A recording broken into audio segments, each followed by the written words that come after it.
미국 정부가 내년 2월에 열리는 2022 베이징 동계올림픽에 대한 외교적 보이콧 방침을 공식화했습니다.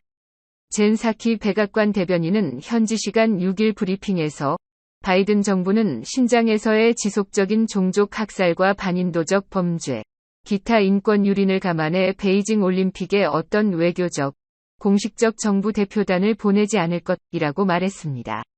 바이든 미국 대통령이 외교적 보이콧 검토 입장을 밝힌 지 18일 만에 이를 공식화한 겁니다. 중국은 즉각 반발했습니다. 주미 중국 대사관 류펑이 대변인은 이메일 성명을 통해 미국의 결정은 가식적인 행동이며 성공적인 올림픽 개최에 아무런 영향을 미치지 않는다고 밝혔습니다. 또 초청장을 보낸 적이 없는데 난데없이 보이콧이 등장했다며 이 같은 행동은 정치적 조작이자 도발이며 올림픽 헌장의 정신을 훼손하는 것이라고 비판했습니다. 어제 중국 외교부 자오리젠 대변인은 미국이 독단적으로 행동한다면 중국은 반드시 반격하는 조치를 단호히 취할 것이라고 경고하기도 했습니다. 중국의 반격 카드로는 경제 제재 등이 거론되고 있습니다. 일단 미국은 공개적으로는 동맹국의 동참을 요구하지 않는 모양새입니다.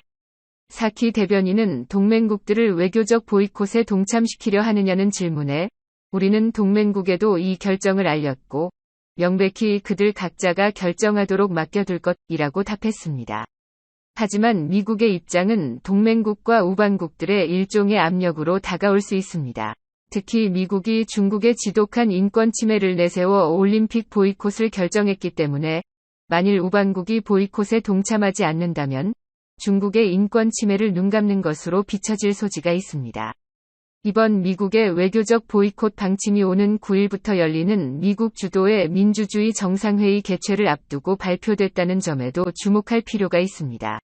미국이 외교적 보이콧 방침을 공식화함에 따라 민주주의 정상회의에서 이 문제가 공론화될 수도 있습니다. 실제로 영국과 캐나다, 호주가 현재 외교적 보이콧을 검토 중인 것으로 알려졌습니다. 일본 정부도 앞으로 적절한 시기에 제반 사정을 종합적으로 고려해 스스로 판단할 것이라고 밝혔습니다. 중국 인권 문제를 민감히 여기던 서방 국가들의 동참이 줄지을 거란 전망이 나오는 대목입니다. 이런 상황에서 한국이 베이징 올림픽 외교적 보이콧에 동참할지에도 관심이 쏠리고 있습니다. 우리 정부는 미국과 다른 동맹국 등 국제사회의 외교적 보이콧 동참 여부를 주시하면서 고위급 인사를 비롯한 대표단 파견 여부를 검토할 것으로 보입니다. 정부는 통상적 관례에 따라 중국 측의 체육 관련 주무장관인 문화체육관광부 장관을 참석자로 제출했는데 이 또한 다시 판단해야 할 수도 있습니다. 그러나 우리 정부가 미국처럼 100% 보이콧을 선언하기는 쉽지 않은 상황이라는 분석도 나옵니다. 개최국이 우리나라의 최대 교역국이자 최인접국이자 대북 정책 등을 위해 공조가 절실한 중국이기 때문입니다. 중국도 베이징 올림픽의 성공을 위해 한국을 적극적으로 끌어들이려는 모양새입니다. 최근 양제츠 중국 공산당 외교담당 정치국원이 서훈 청와대 안보실장, 장하성 주중대사와 잇따라 회동한 것도 이런 의도에서란 분석이 나옵니다. 미국의 외교적 보이콧 선언으로 베이징 동계올림픽에서 남북미 중 4자가 종전선언에 합의할 가능성은 사실상 무산됐습니다. 북한이 IOC 징계로 선수단을 파견할 수 없는 상황이었는데 여기에 더해 미국도 정부 대표단을 파견하지 않겠다고 발표했기 때문입니다.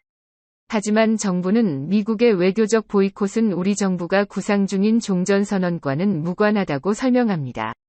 청와대 관계자는 KBS와의 통화에서 애초에 베이징 올림픽에서 종전선언을 할 거라는 것은 언론의 추측이었을 뿐 우리 정부가 공식적으로 입장을 밝힌 적이 없다며 종전선언은 이미 당사국 간의 합의가 돼 있기 때문에 여건만 된다면 언제든지 급물살을 탈 수 있다고 설명했습니다.